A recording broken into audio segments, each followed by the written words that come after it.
Hello and welcome to an intriguing journey through history. In this captivating video, we'll uncover 10 lesser-known historical facts that may have slipped through the cracks of your school curriculum. Get ready to be amazed by these fascinating tidbits that shed new light on the past. Certainly. The ancient city of Mohenjo-Daro is a remarkable archaeological site that provides valuable insights into the advanced urban planning and engineering practices of the Indus Valley Civilization, one of the world's earliest urban cultures. Here are some key points about Mohenjo-Daro's advanced sewage system and its significance. 1. Indus Valley Civilization. Mohenjo-Daro, located in present-day Pakistan, was one of the major cities of the Indus Valley Civilization, which existed around 3300 to 1300 BCE. This ancient civilization flourished in the fertile valleys of the Indus River and its tributaries, showcasing advanced urbanization and complex societal structures. 2. Advanced urban planning. The layout of Mohenjo-Daro reveals a sophisticated urban planning system. The city was designed with a grid pattern of streets and lanes, organized into distinct blocks with residential, commercial, and public areas. 3. Sewage system. One of the most remarkable features of Mohenjo-Daro was its advanced sewage system. The city had an intricate network of well-constructed brick-lined drains and channels that effectively managed wastewater and sewage. These drains were designed to carry waste away from living areas and dispose of it safely. 4. Public health and hygiene. The existence of a well-engineered sewage system indicates that the residents of Mohenjo-Daro had a strong understanding of public health and hygiene. The efficient disposal of waste helped prevent the spread of diseases and contributed to the overall well-being of the city's inhabitants. 5. Flush toilets. Archaeological findings at Mohenjo-Daro suggest the presence of early flush toilets in some of the houses. These primitive toilets were connected to the drainage system, allowing waste to be flushed away with water. 6. Innovative construction techniques. The construction of the sewage system demonstrates the engineering prowess of the Indus Valley Civilization. The use of standardized bricks, well-laid drain slopes, and efficient sewage management reflected a high level of technical knowledge. 7. Decline and rediscovery. Despite its advanced urban planning and engineering, the Indus Valley Civilization eventually declined, and Mohenjo-Daro was abandoned around 1900 BCE. The city was lost to history and remained buried until its rediscovery in the 1920s through archaeological excavations. 8. Historical significance. The presence of an advanced sewage system at Mohenjo-Daro challenges the notion that early urban societies lacked knowledge of sanitation and hygiene. It provides evidence of the sophisticated and innovative approaches adopted by ancient civilizations to address the challenges of urban living. 9. World Heritage Site. Mohenjo-Daro is a designated UNESCO World Heritage Site, recognizing its significance as an archaeological treasure and a window into the past. The site continues to be studied by researchers and archaeologists to gain a deeper understanding of the achievements and lifestyle of the Indus Valley Civilization. The presence of an advanced sewage system at Mohenjo-Daro underscores the remarkable achievements of the Indus Valley Civilization and its contributions to early urban development and engineering practices. 2. In the 18th century, Catherine the Great of Russia acquired 10,000 pieces of art, creating one of the largest private art collections. Certainly. Catherine the Great, also known as Catherine II, was a powerful and influential ruler of Russia during the 18th century. Her patronage of the arts and acquisition of an extensive art collection played a significant role in shaping cultural and artistic developments in Russia. Here are some points about Catherine the Great's art collection and her legacy as a patron of the arts. 1. Catherine the Great, 1729-1796. Catherine II ruled the Russian Empire from 1762 until her death in 1796. She is often remembered as one of the most prominent and successful monarchs in Russian history, known for her political reforms, territorial expansion, and cultural contributions. 2. Acquisition of art. Catherine the Great was a passionate patron of the arts and recognized the importance of cultivating a sophisticated cultural environment in Russia. She actively collected artworks, manuscripts, sculptures, and other treasures from various parts of Europe. 3. The Hermitage Museum. Catherine's art collection formed the foundation of what would later become the renowned State Hermitage Museum in St. Petersburg, Russia. Her acquisition of 10,000 pieces of art laid the groundwork for the museum's extensive and diverse collection. 4. European influences.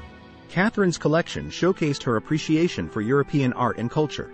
She acquired works by prominent artists such as Rembrandt, Rubens, and Raphael, as well as valuable artifacts and decorative items from different periods and regions. 5. Artistic diplomacy. Catherine used art and cultural exchanges as a form of diplomatic outreach. She corresponded with prominent European thinkers and collectors, forging connections that facilitated the acquisition of valuable artworks for her collection. 6. The Hermitage Complex. Catherine's passion for collecting led her to establish the Hermitage Complex, which consisted of several interconnected buildings and palaces. The Winter Palace, one of the main structures, became the official residence of the Russian monarchs. 7. Public access. Catherine's vision extended beyond her personal enjoyment of the arts. She aimed to create a cultural institution that would benefit the Russian public. She opened her collection to scholars, artists, and the general public, allowing them to appreciate and study the treasures she had amassed. 8. Educational legacy. Catherine's commitment to the arts contributed to the intellectual and cultural development of Russia. Her emphasis on education and enlightenment aligned with broader European trends during the Age of Enlightenment. 9. Continuing impact. Today, the State Hermitage Museum stands as one of the largest and most prestigious art museums in the world, showcasing a vast array of artworks spanning centuries and civilizations. Catherine the Great's legacy as a collector and patron of the arts continues to influence the museum's mission and cultural significance. Catherine the Great's passion for art, her dedication to cultural enrichment, and her role in creating one of the world's most celebrated art collections solidified her reputation as a ruler with a profound impact on both Russian history and the global cultural landscape. 3. The Chinese inventor Zhang Heng created an early seismoscope in the 2nd century, capable of detecting and indicating earthquakes. Absolutely, Zhang Heng was a remarkable Chinese inventor, polymath, astronomer, mathematician, and scholar who lived during the Eastern Han Dynasty in the 2nd century CE. One of his most notable achievements was the invention of an early seismoscope. Zhang Heng's seismoscope, also known as the earthquake weathercock, was an ingenious device designed to detect and indicate earthquakes. It consisted of a bronze vessel with 8 dragon heads arranged around the perimeter, each holding a ball in its mouth. Beneath the dragon heads, there were 8 frog-shaped containers, also made of bronze. These frogs were positioned over 8 bronze toad statues, which were arranged in a circle at the base of the vessel. When an earthquake occurred, the ground shaking would cause the pendulum in the center of the vessel to swing, leading to a ball dropping from one of the dragon heads into the mouth of a corresponding frog below.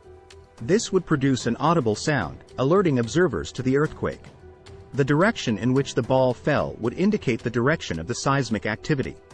Zhang Heng's seismoscope was not only an innovative early attempt at earthquake detection but also a testament to his deep understanding of mechanics and scientific principles. It demonstrated his ability to combine various disciplines, such as astronomy and engineering, to create a functional device that contributed to the advancement of scientific knowledge during his time. While Zhang Heng's seismoscope may not have been as accurate or sophisticated as modern earthquake detection technology, it remains a remarkable achievement that showcases the ingenuity of ancient Chinese inventors and their contributions to the field of science. Here are some points about Zhang Heng's seismoscope and its significance. 1. Invention of the seismoscope. Zhang Heng's seismoscope, also known as the earthquake weathercock, was a remarkable invention that aimed to provide early warning for earthquakes. It consisted of a large bronze vessel with 8 dragon heads arranged around its perimeter, each holding a bronze ball in its mouth. 2. Detection mechanism. The seismoscope worked on a sophisticated mechanism. Inside the vessel, there was a pendulum attached to a lever system. When an earthquake occurred, the movement of the ground would cause the pendulum to sway. This motion would trigger the lever system, causing one of the dragon's mouths to open and drop the bronze ball into a corresponding metal toad's mouth located below. 3. Directional indication. The arrangement of the 8 dragon heads around the seismoscope was not merely decorative. It served a practical purpose. The direction in which the ball dropped indicated the direction from which the earthquake's vibrations originated. 4. Historical importance. Zhang Heng's seismoscope was a groundbreaking innovation in the field of seismology and earthquake detection. It marked one of the earliest attempts to create a device capable of detecting seismic activity and providing information about its source. 5. Scientific understanding. Zhang Heng's invention reflected his advanced understanding of physics and mechanics for his time. He observed that earthquakes generated waves that spread outwards from the epicenter, which influenced the motion of the pendulum in the seismoscope. 4. The Great Emu War occurred in Australia in 1932, where soldiers were sent to fight against emus damaging crops. Certainly. The Great Emu War took place in Australia in 1932. It was a rather unusual event where Australian soldiers were deployed to deal with an overpopulation of emus that were causing damage to crops. Despite their efforts, the soldiers found it challenging to effectively combat the emus, as the birds were fast and elusive. The operation was ultimately considered a failure, as the soldiers were unable to significantly reduce the emu population. It has since become a humorous and often referenced event in Australian history. Certainly, here are some points about the Great Emu War that occurred in Australia in 1932. 1. Context and issue. The Great Emu War was a unique event that took place in Western Australia. Farmers were struggling with crop damage caused by large numbers of emus, flightless birds native to Australia. 2. Government intervention. In an effort to alleviate the farmers' concerns, the Australian government deployed a small group of soldiers armed with 2 Lewis machine guns to assist in culling the emu population and protecting crops. 3. Unsuccessful campaign. The soldiers faced challenges in effectively targeting the fast-moving emus, as the birds often scattered before they could be engaged. Despite their efforts, the emus were not easily defeated, and the operation became more complex than anticipated. 4. Media attention. The Great Emu War gained widespread media coverage, both locally and internationally, which led to a somewhat humorous portrayal of the situation. Some media outlets referred to the military's struggle against the emus as a war. 5. Unofficial outcome. In the end, the military operation was deemed a failure, as only a relatively small number of emus were culled. The emu population remained largely intact, and the farmers' crop damage continued. 5. The Roman Emperor Caligula declared war on the sea, ordering his troops to gather seashells as spoils of war. Certainly, here's some information about the peculiar event involving Roman Emperor Caligula and his declaration of war on the sea. 1. Emperor Caligula. Caligula, whose full name was Gaius Julius Caesar Augustus Germanicus, was the third Roman emperor, reigning from 37 AD to 41 AD. He is often remembered for his eccentric and often tyrannical behavior. 2. War on the sea. One of the most famous anecdotes about Caligula involves his declaration of war on the sea. The story goes that he ordered his legions to march to the northern shore of Gaul, modern-day France, and collect seashells from the shoreline, treating them as spoils of war, to symbolize his victory over the sea. 3. Historical accounts. The accounts of this event come from ancient historians such as Suetonius and Cassius Dio. They portray Caligula's actions as extravagant and bizarre, reflecting his unpredictable and erratic behavior during his reign. 4. Symbolism and motives.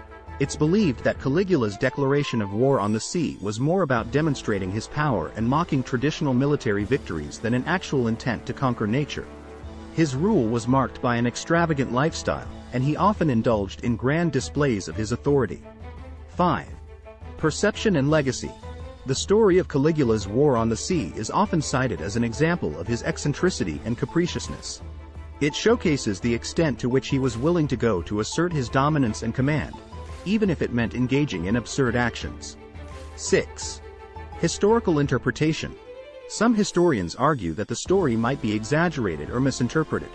It's possible that Caligula's actions were misunderstood or misrepresented by later chroniclers, as his rule was surrounded by sensational stories and political intrigue.